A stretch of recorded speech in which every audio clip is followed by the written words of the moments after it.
Good morning, everyone, and welcome to ShortSalePowerHour.com. It is Monday, Nice delay. May 9th. Yes, it is. And you Mine's know on what? Monday. Can you believe the last two basketball games in Dallas? I'm not actually sure what happened because, well, it hasn't. If this was actually Monday, May, Yeah. I would tell you yes, I can believe So it. below here, I'd like you to post your comments, Really? Lakers or Mavericks, about your experience with Friday and Sunday's games. Wow. Well, don't you think the series is tied 2-2 by now? Yes, I do, actually. then- So I'm just calling it right now. And what are you worried about? It's 2-2. Okay. I'm just saying, it's funny. Today's not Monday, but it's Monday. It's Monday. So, in Mindset continuing with our Mindset Monday that we started a few weeks ago, we are reading from Brian Clemmer's book called Eating the Elephant One Bite at a Time, 52 leadership lessons. And encourage you to go back and watch some of our old videos where we had Brian on as a guest and talked about the impact he had on our life. Continue to live his legacy on because this is a great book. So today, we're going to pull out lesson number 7. Not like 7 that we've shared with you. It just happens to be lesson number 7 Out from the of the book, book. called Growing Your Root Structure. And the concept and idea behind this is that leaders are more interested in developing the root structure than the immediate visible results. I can think of I like a that one a gentleman by lot. the name of Gary Keller who has said this directly and indirectly to us multiple times over the last couple of years. Talking about, he relates it to a highway Mm-hmm. and how you build your business practices and your systems and your processes for what he called a 20-lane highway. Yes. Even though you may only be a one-car road, you know Build what a I mean? 20-lane highway. Build a 20-lane highway. I hear that root structure, and I can hear Gary in my ear at the same time talking about the 20-lane highway, and I go, that's the same concept. Well, here's one of the That's the examples same that principle. Brian used, the same principle. In building the huge Sears Tower in Chicago, they first went down 100 feet before they even started building up.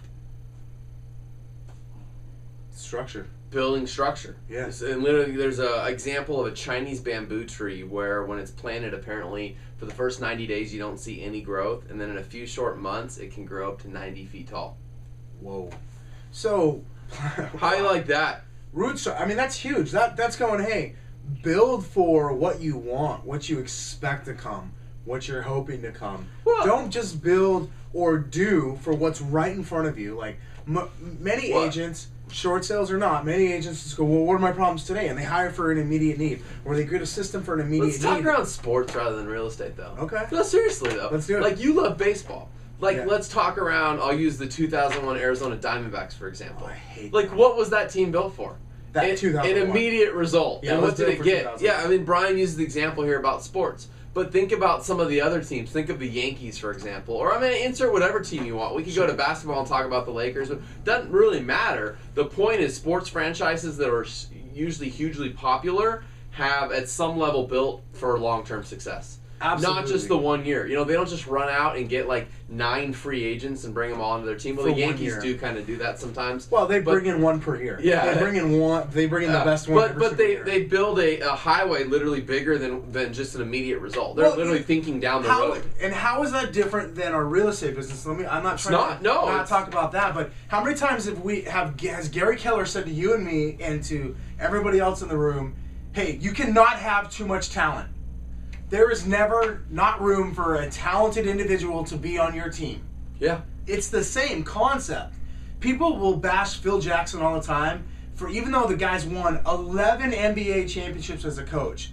People will say, "Well, it's just 11 because as a coach? As a coach, I thought it was 2 as a player and 9 as a coach. No. 11 as a 11 coach. as a coach and Yeah. 2 as a player? I believe it's 2 as a player. It might only be 1. Okay. But it's definitely 11 as Wow. a coach.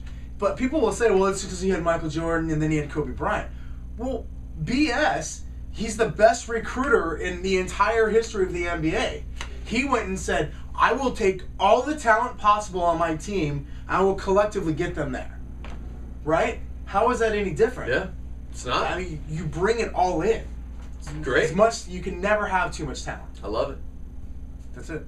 I love it. So, challenge for you today is this. Go where in your business do you need to be thinking more longer term? Do you need to be building your root structure? And yes, you may not see instant, immediate results, but by building the root structure, by putting the systems in place, by paying the price as we talked about last week, will you build a longer term, successful business and life by doing that? Yeah, no doubt. I love it. Come on back on Wednesday. I'm really excited for our episode on Wednesday. Wednesday's Should we gonna tell be him? real good. No. Okay. Let's tease him. We'll let him wait. Okay. All right. 1, 2, 3. Short sale power hour. Short sale power hour. Crush it. Left-handed.